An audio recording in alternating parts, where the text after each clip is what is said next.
আপনারাও যদি এই বাংলায় শান্তি চান, দেশের দুর্নীতি বন্ধ করতে চান, অন্যায় বন্ধ করতে চান, কোরআনের ছায়াতলে না আসলে দেশের দুর্নীতি বন্ধ হবে না, অন্যায় বন্ধ হবে না, লুটতরাজ বন্ধ হবে না, খুন বন্ধ হবে না, ধর্ষণ বন্ধ হবে না, যতদিন না পর্যন্ত বাংলার মানুষ ইসলামের শাসনামল ছায়াতলে না আসবে, এই বাংলার কোনো মায়ের বুক খালি হওয়া বন্ধ হবে না। এই বাংলায় প্রতিনিয়ত খুনের ঘটনা ঘটবে। এজন্য বাঁচতে হলে কোনো ভারতের আধিপত্যবাদীদের গোলামি করে বাঁচতে চাই না, আমেরিকা ওয়াশিংটনের গোলামি করে বাঁচতে চাই না। ওসমান হাদির মতো একদিন বেঁচে থাকতে চাই, একদিন বেঁচে থাকতে চাই। ইয়া আইয়ুহাল্লাযীনা আমানু দুখুলু ফিস-সিলমি কাফা। আল্লাহ তাআলা বলে, হে ঈমানদারেরা, তোমরা পরিপূর্ণ ইসলামে প্রবেশ করো। ওয়ালা তাত্তাবিউ খুতুওয়াতিশ শাইতান ইন্নাহু লাকুম আদুউম মুবিন। আয়াতের প্রথম অংশে আল্লাহ বলেছেন, হে মুমিনরা, তোমরা পরিপূর্ণ ইসলামে ঢুকো। আচ্ছা, মুমিনদেরকে আল্লাহ পরিপূর্ণ ইসলামে ঢুকতে কেন বললেন? মুমিন যারা, তারা তো মুমিন হয়ে গেছে। পরিপূর্ণ ইসলামে ঢুকতে যেহেতু বলছেন, তাহলে মুমিনের মধ্যে কিছু ফাঁকফোকর আছে, বোঝা যায়, ঠিক না? ঈমান অর্থ হলো বিশ্বাস। মুমিন যারা বিশ্বাসী। এখন বিশ্বাসী কারা? বলে বিশ্বাসী হওয়ার জন্য এক নম্বর শর্ত আমানতু বিল্লাহ। এক নম্বর আমরা ঈমান আনবো কার উপরে? সবাই জোরে জবাব দিতে হবে, কার উপরে? আল্লাহর উপর ঈমান কেমনে আনে? বলে এক নম্বর শর্ত লা তুশরিক বিল্লাহ, আল্লাহর সাথে শরীক করা যাবে না। হুয়াল্লাহু আহাদ, আল্লাহ কয়জন? এই সব কথাগুলোর উপরে কি আমাদের বিশ্বাস আছে? এতে আমি ইমানদার হয়ে গেছি না? আমানতু বিল্লাহ ওয়া মালাইকাতিহি, আল্লাহর ফেরেশতাদেরকে বিশ্বাস করতে হবে, ঈমান আনতে হবে। ওয়া কুতুবিহি, কোরআন, তাছাড়াও তাওরাত, জবুর, ইনজিল, আরো 108 খানা সহিফা কিতাব, প্রত্যেকটা কিতাবের উপরে ঈমান আনতে হবে। ওয়া রাসূলিহি, আল্লাহর রাসূলের উপরে ঈমান আনতে হবে। এবার আসেন রাসূলের উপর ঈমান কিভাবে আনে? আল্লাহ তাআলার বান্দা এবং রাসূল মুহাম্মদুর রাসূলুল্লাহ সাল্লাল্লাহু আলাইহি ওয়াসাল্লাম আল্লাহর বান্দা এবং রাসূল। দ্বিতীয় নাম্বার, আল্লাহর নবী সাল্লাল্লাহু আলাইহি ওয়াসাল্লাম বলেছেন, আনা খাতামুন নাবিয়্যিন লা নাবিয়্যা বা'দি, আমি শেষ নবী, আমার পরে আর কোন নবী আসবে না। খতমে নবুয়ত, নবুয়তের দরওয়াজায় তালা লেগে গেছে, এরপরে আর কোন নবী আসবে না। একজন নবী আসবে, হযরত ঈসা আলাইহিস সালাম, তাও উম্মত হয়ে, নবুয়ত নিয়ে আসবেন না। শেষ নবীর উম্মত হয়ে ঈসা নবী আসবেন, দাজ্জালের মোকাবেলায় ইসলামী খেলাফা প্রতিষ্ঠা করবেন, গোটা বিশ্ব জুড়ে ইনসাফ প্রতিষ্ঠা করবেন।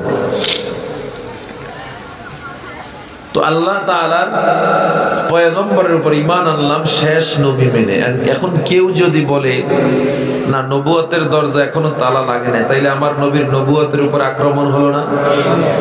যে এই নবুয়তের উপর আক্রমণ করবে অথবা আপনাদের মধ্যে কেউ নবী দাবি করবে, সে মুসলমান না কাফের? কাদিয়ানি মুসলমান না কাফের? সন্দেহ আছে? সন্দেহ যারা করবে তারাও কাফের হয়ে যাবে। আমরা 53-54 বছর পর্যন্ত কম আন্দোলন করলাম না, কম অনুরোধ করলাম না। প্রত্যেকটা দল ক্ষমতায় আসছে, আসার আগে আমাদেরকে আশ্বাস দিয়ে গেছে, ঠিক আছে আমরা যাচ্ছি, আপনাদের এই দাবিটা পূরণ করব। এই কথা তারা বলার অধিকার রাখে, এটা আমাদের দাবি। যারা ক্ষমতায় আসে না, মুসলমান ছিল না, তাদের দাবি এটা থাকার কথা না? কিন্তু এই 53 বছরে, এই 53-54 বছরে কোন দল আমাদের কথা রাখে না। কেউ কাদিয়ানীকে রাষ্ট্রীয়ভাবে কাফের ঘোষণা করে নাই। যারা আমাদেরকে বোকার মতো ব্যবহার করেছে, বারবার আমাদেরকে এক একটা কথা বলে আবার আমাদেরকে ডিভাইড করেছে, আমাদের কথা রাখে নাই, এরকম ধোঁকাবাজদেরকে আমরা আর বাংলার ক্ষমতার মসনদে দেখতে চাই না। ঠিক কিনা বলেন? ইসলামী মূল্যবোধ নিয়ে যাদের সমস্যা, যারা ভোটের আগে আগে মাথায় টুপি লাগায়, লম্বা জামা পরে, মূলত এটি হলো ধর্ম ব্যবসায়ী। আমগো কয় ধর্ম ব্যবসায়ী, আমরা ইসলামী রাজনীতির কথা বললে কি কয়? আচ্ছা আমাকে বলেন তো, চিকনাগুলের মুসলমান, ইসলামী রাজনীতি আর ধর্ম ব্যবসা এই দুইটা কি এক? জিহাদ আর সন্ত্রাস এটা এক? ডাকাতের ছুরি আর ডাক্তারের ছুরি এক? ডাকাত ছুরি দিয়ে মানুষের পেট কাটে মারার জন্য, আর ডাক্তার পেট কাটে বাঁচানোর জন্য, এই দুইটা এক হলো? তাহলে যারা ডাক্তারের ছুরিকে বলবে সন্ত্রাসের ছুরি, মূলত এদের মেধায় পছন্দ ধরেছে। ঠিক কিনা বলেন? যারা টকশোতে বসে বসে ইসলামী মূল্যবোধ নিয়ে কথা বলে, মাদ্রাসার বিরুদ্ধে কথা বলে, ইসলামী অনুশাসনকে পছন্দ করে না, খেলাফতকে পছন্দ করে না, ওরা মুসলমানের সন্তান হতে পারে না। ইসলামী খেলাফত মুসলমানের একটা স্বপ্ন থাকবে, ইনসাফ প্রতিষ্ঠা মুসলমানের স্বপ্ন থাকবে। মুসলমান তো শিয়ালের মতো হাজার বছর বেঁচে থাকতে চায় না, মুসলমান সিংহের মতো এক মুহূর্ত বেঁচে থাকতে চায়। মুসলমানদের ইতিহাস তো বিপ্লবের ইতিহাস, মুসলমানদের ইতিহাস খালিদ বিন ওলীদের ইতিহাস, যার হাতে মুতার যুদ্ধে 9টা তরবারি ভেঙে গিয়েছিল, এরপরও তাকে কেউ দমাতে পারে নাই। ইয়েমেনের তরবারি দিয়ে, ছোট্ট তরবারি দিয়ে 2 লক্ষ রোমান সৈন্যকে পরাজিত করেছিল। আমরা তো সেই বীরের জাতি। হযরত ওমর ফারুক রাদিয়াল্লাহু তাআলা আনহু ওই ফুরাত নদীর তীরে দাঁড়িয়ে বলেছেন, ফুরাত নদীর তীরে যদি একটা কুকুরও না খেয়ে মারা যায়, একটা কুকুরও না খেয়ে মারা যায়, আমি ওমর আল্লাহর দরবারে জবাব দিতে হবে। সেই ওমরের জামানায় শাসন আমলে খেলাফত কালে একটা কুকুরও না খেয়ে থাকেন নাই। আমরা তো স্পেন 950 বছর শাসন করলাম। ওসমানী খেলাফত, আব্বাসী খেলাফত, আমাদের খেলাফত, এই টুপিওয়ালারাই গোটা বিশ্বে যত শাসন করেছে, এদের মতো স্মরণালী শাসন আর হয় নাই। ইসলামী মূল্যবোধ নিয়ে যারা সংসদে কথা বলতে চায় না, টকশোতে যারা বিরোধিতা করে, এরা মূলত কোরআনের বিরোধিতা করে। বিরোধিতা করে কি কারণে? ইসলামী কোন ব্যক্তি যদি চেয়ারে বসে যায়, ওদের দুর্নীতি বন্ধ হয়ে যাবে, ওদের টাকা পাচার বন্ধ হয়ে যাবে, দেশের টাকা বিদেশ পাচার করা বন্ধ হয়ে যাবে। এই জন্য ওরা বিরোধিতা করে। কথা ঠিক? টকশোতে বুদ্ধিজীবী হইছে, কারা হইছে? একটার মাথায় চুল নাই, মাথায় স্টেডিয়াম। এরা বুদ্ধিজীবী, সবগুলো বুদ্ধি প্রতিবন্ধী। এরা বলে হুজুররা কি কোনো কাজে আসে নাকি? এরা কি প্রোডাক্টিভ নাকি? এরা দেশের সম্পদ নাকি? দেশের সম্পদ এরা। পত্রিকার পাতা খুলে দেখবেন বাংলাদেশের সম্পদ যারা, আমরা তো সম্পদ না, ওলামায়ে কেরাম যারা সম্পদ। বাংলাদেশ ক্রিকেট দল, টাইগার বাহিনী বিদেশ থেকে ডিম লইছে। কি লইছে? এরা দেশের সম্পদ। একটা বিশ্বকাপ তো দূরের কথা, একটা চায়ের কাপ আনতে পারে নাই। এরা দেশের সম্পদ, কোটি কোটি বিলিয়ন ডলারের মালিক এক একজনে। পূর্বাঞ্চলে বাড়ি, উত্তরায় ফ্ল্যাট, কোটি কোটি টাকা। একটা হাফ সেঞ্চুরি মারো, সেঞ্চুরি মারো, টাকায় ভরপুর। একটা দলকে হারাইতে গেলে তাদের ঘাম ছুটে যায়। কয়দিন আগে কারে ইন্ডিয়ারে হারাইছে 22 বছর পর বাংলাদেশ ফুটবল দল, 2 কোটি টাকা দিছে। কত? জালের মধ্যে 90 মিনিট দৌড়াদৌড়ি কইরা একটা গোল দিছে, পাইছে কত? জিতছে কয় বছর পর। আর আমরা যারা সম্পদ না, আমরা প্রত্যেক বছরে কয়েকবার শত শত রাষ্ট্রকে পরাজিত করে বিশ্ব কোরআন প্রতিযোগিতায় চ্যাম্পিয়ন হই। ঠিক কিনা বলেন? আমরা দেশের সম্পদ না। হুজুররা বুঝে না কিছু, এরা ইসলামী মূল্যবোধ সম্পর্কে বুঝে, এদের দৌড় মসজিদ পর্যন্ত। ঠিক না? ওলামায়ে কেরামের দৌড় মসজিদ পর্যন্ত। এরা কিছু জানে না। ইসলামী শিক্ষা ব্যবস্থার মধ্যে জাগতিক শিক্ষা নাই। এরা কলামিস্ট না, লেকচারার না, এরা ইংলিশ জানে না, জাতীয় সঙ্গীত গায় না। সব দোষ হুজুরকে উপরে। আর ওই চার দোকানে বইয়া বইয়া কিছু না পাইলে কইবে দেশটা হুজুর রাখাইছে। ঠিক না? আবার কয় ঠিক, দেশ হুজুর রাখাইছে। কোন যে ঠিক? দেশ খাইছে খেজুররা। আমরা ক্ষমতা হয়ে গেলাম না, ব্রিজের রডের বদলে বাঁশও দিলাম না, আমরা নাকি দেশ খাইছি। হলমার্ক কেলেঙ্কারি করলাম না, টেন্ডারবাজি করলাম না, শেয়ার বাজার মার্কেট কেলেঙ্কারি করলাম না, ব্যাংকগুলোর ধস নামাইলাম না, সব দোষের পর হুজুর গো। আমাদের শিক্ষার মধ্যে জাগতিক শিক্ষা নাই। ও মুসলমান, আমাকে বলেন, কোরআনের চেয়ে মহা দামি কোন শিক্ষা পৃথিবীতে আছে? জোরে বলেন। এই কোরআনে cosmology, astrology, biology, geology, physics, পদার্থবিজ্ঞান, মহাকাশের কথা, জ্যোতির্বিদ বিজ্ঞান, যত যা বলেন, অর্থনৈতিক শিক্ষা, এমন কোন জ্ঞান নাই যার কেনায়া আল্লাহ তাআলা কোরআনের মধ্যে রাখেন না। পরিবার, সমাজ, তো এত ভিআইপি কোরআন, এত দামি কোরআন, ১৫০০ বছর পর্যন্ত যেই কোরআনের একটা ভুল কেউ বের করতে পারে নাই। বাইবেল বিকৃত, ঋগ বিকৃত, বেদ বিকৃত, গীতা রামায়ণ বিকৃত। এই বাইবেল, ঋগ, বেদ, গীতা এগুলোর মধ্যে নিজেদের মনের মতো করে অনেক বিষয়বস্তু ঢুকানো হয়েছে। যখন পণ্ডিতরা দেখছে এটা আমাদের জন্য কষ্ট, এটার মাইনাস করে নিজেদের মতো একটা আইন ঢুকাইয়া দিছে।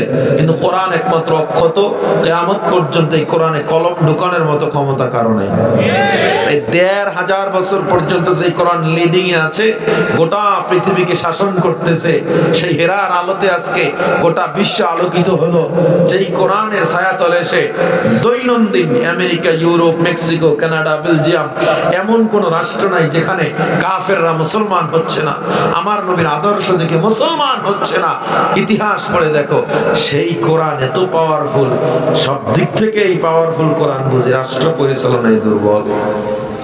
হ্যাঁ, এত পাওয়ারফুল কোরআন রাষ্ট্র পরিচালনায় দুর্বল। হ্যাঁ, তাইলে আপনারা এই যে কয় হুজুররা কেমনে দেশ চালাইব, হুজুররা কেড়ি পারবে নাকি? আমরা মিয়া অর্ধ পৃথিবী শাসন করা ওলামায়ে কেরাম, আমরা আমাদের ইতিহাস অর্ধ পৃথিবী শাসন করা, আমাদের ইতিহাস গোটা বিশ্ব, জুলকারনাইন, সুলাইমান নবী যারা গোটা বিশ্ব শাসন করেছে।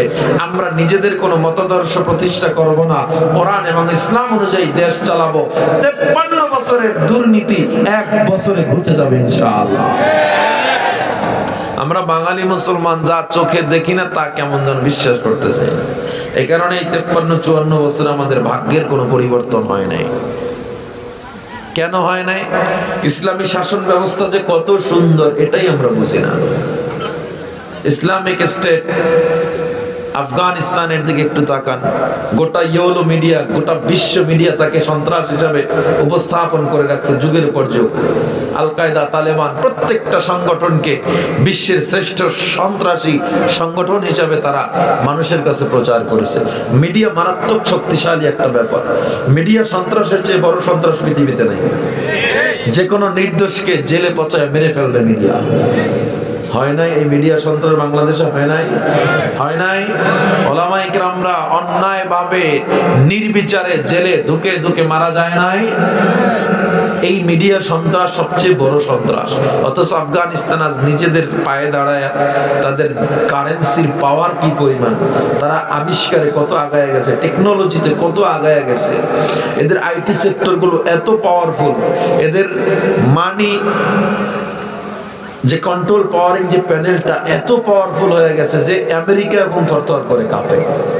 তো এই জায়গাগুলোতে তারা কিভাবে গেছে? ওই কোরআন এবং সুন্নাহ ফলো করে গিয়েছে।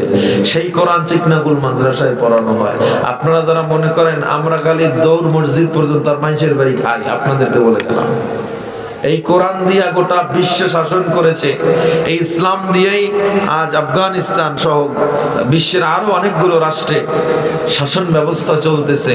আপনারাও যদি এই বাংলায় শান্তি চান, দেশের দুর্নীতি বন্ধ করতে চান, অন্যায় বন্ধ করতে চান, কোরআনের ছায়াতলে না আসলে দেশের দুর্নীতি বন্ধ হবে না, অন্যায় বন্ধ হবে না, লুটতরাজ বন্ধ হবে না, খুন বন্ধ হবে না, ধর্ষণ বন্ধ হবে না, যতদিন না পর্যন্ত বাংলার মানুষ ইসলামের শাসনামল ছায়াতলে না আসবে, এই বাংলার কোন মায়ের বুক খালি হওয়া বন্ধ হবে না। এই বাংলায় প্রতিনিয়ত খুনের ঘটনা ঘটবে। এজন্য বাঁচতে হলে কোন ভারতের আধিপত্য করে, আধিপত্যবাদীদের গোলামি করে বাঁচতে চাই না, আমেরিকা ওয়াশিংটনের গোলামি করে বাঁচতে চাই না। ওসমান হাদির মতো একদিন বেঁচে থাকতে চাই, একদিন বেঁচে থাকতে চাই।